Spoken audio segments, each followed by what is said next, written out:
السلام علیکم ورحمۃ اللہ وبرکاتہ۔ الحمد للہ وکفی سلام علی عبادہ الذین اصطفی اما بعد۔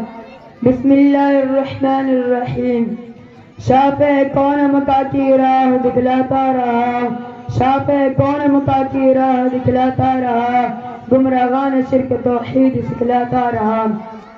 ملت اسلامیہ کے نوجوانوں، آج میں آپ کے سامنے اسلام کے ایک عظیم سپوت اور مسلمانوں کے ایک عظیم محسن کا ذکر خیر کرنا چاہتا ہوں، جس کے دودھ سے ایک عالم نے استفادہ کیا اور کر رہا ہے، جس کی بے باک زبان اور بے خوف قلم نے ہزاروں گمراہوں کو رائے ہدایت سے روشناس کرایا، اور جس کی بے مثال قیادت میں اسلامیہ انڈیا نے اپنے دین و ایمان کی حفاظت کے لیے تن من دھن کی بات لگا دی اور بے مثال قربانیاں پیش کی۔ میری مراد حجت الاسلام حضرت مولانا محمد قاسم نانوتوی رحمۃ اللہ علیہ ہیں۔ ملت اسلامیہ کے بھڑکتے دلوں، یہ وہی مجاہد جلیل ہے جنہوں نے باطل کو مٹانے اور اسلام کا پرچم لہرانے کے لیے تن من دھن کی بات لگا دی۔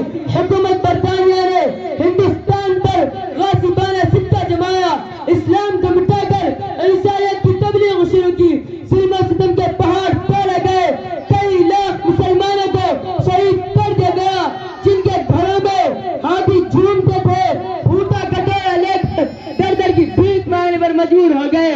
شاہی خاندان کی بیگمات پھٹی چادر سر پر ڈال کر گھروں میں کھانے پکانے کی نوکری کرنے لگی۔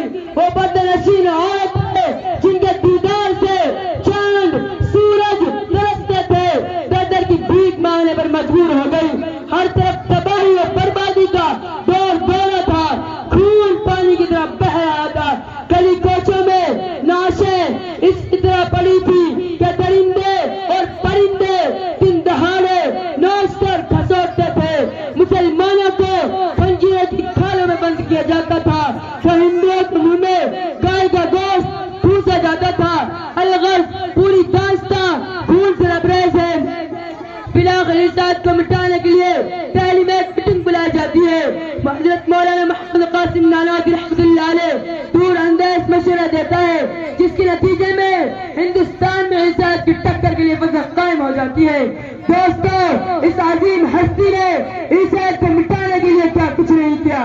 شاملی کا میدان ہے، حق باطل کی جنگ جاری ہے۔ آپ میدان جنگ کے ایک کونے میں جب بیٹھ جاتے ہیں، حکومت برطانیہ کا ایک پٹھو موقع پا کر آپ کے پاس آتا ہے اور کہتا ہے، قاسم تم نے بہت سر ابھارا ہے، اب میری چمکتی تلوار تمہاری قبر رہے گی۔ بے مرد مجاہد کی زبان سے الفاظ نکلتا ہے، یار کیا بک رہا ہے، اپنے پیچھے کی تو خبر لے، عقل سے گولا ہے کیا، انگریز جوئی سے گھماتا ہے۔ قاسم نانوتوی کی تلوار بجلی کی طرح چمکتی ہے اور اس کو زمین پر تلوا دیتی ہے۔ اسی جنگ میں معصوم کی تن پر تلوار لگتی ہے، حالات بگڑ ہو جاتی ہے، اپنے خون سے شرابور ہے، مگر عزم و استقلال کے پہاڑ اٹھتا ہے اور دیکھتا ہے کہ کبھی گولی کا نشان نظر نہیں آتا۔ حکومت برطانیہ نے ایک ناپاک سازش کی، ہندو قوم کو مسلمان کو مقابل کھڑا کیا۔ اس ملک ہندوستان میں مسلمانوں کی سیاسی اہمیت حاصل تھی، انگریز نے ہندو قوم کو آگے بڑھایا، مسلمانوں کو گھٹایا۔ جب معاشی و سیاسی میدان میں ہندو قوم آگے بڑھی تو انہیں مذہب کی برتری اور بلندی سمجھائی اور ہندو مسلم کو آپس میں لڑایا۔ چنانچہ سن 1875 میں شاہ جہاں پور کے قریب چندے پور گاؤں میں میرے خدا شاہ سے منعقد ہوتا ہے، عوام کے جمع غفیر جمع ہوتا ہے، پنڈت دیانند سرسار بھی حاضر ہوتا ہے۔ مناظر اسلام مولانا محمد قاسم نانوتوی رحمۃ اللہ علیہ حقانیت اسلام جتانے کا موقع ملتا ہے۔ عقل کے پختہ اپنے مولوی سکن عیسائیت کو بناتا ہے اور میدان جیت لاتا ہے۔ دوستو، پنڈت دیانند اپنے مسکن روڈ کی بناتے ہوئے اہل اسلام سے 4 سال شروع کی، مختلف مقامات پر تقریر کا سلسلہ شروع کر دیا، قرآن پاک اور ارکان اسلام پر طرح طرح کے حملے کیے۔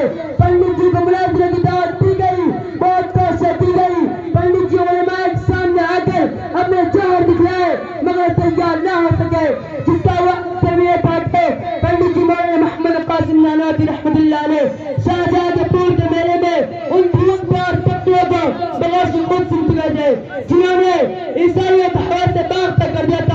اس کے لیے خوب تالی بھرتے. اگر مناظرے کی نوبت آ گئی تو سارا راز فاش ہو جائے گا. وآخر دعوانا الحمد للہ رب العالمین.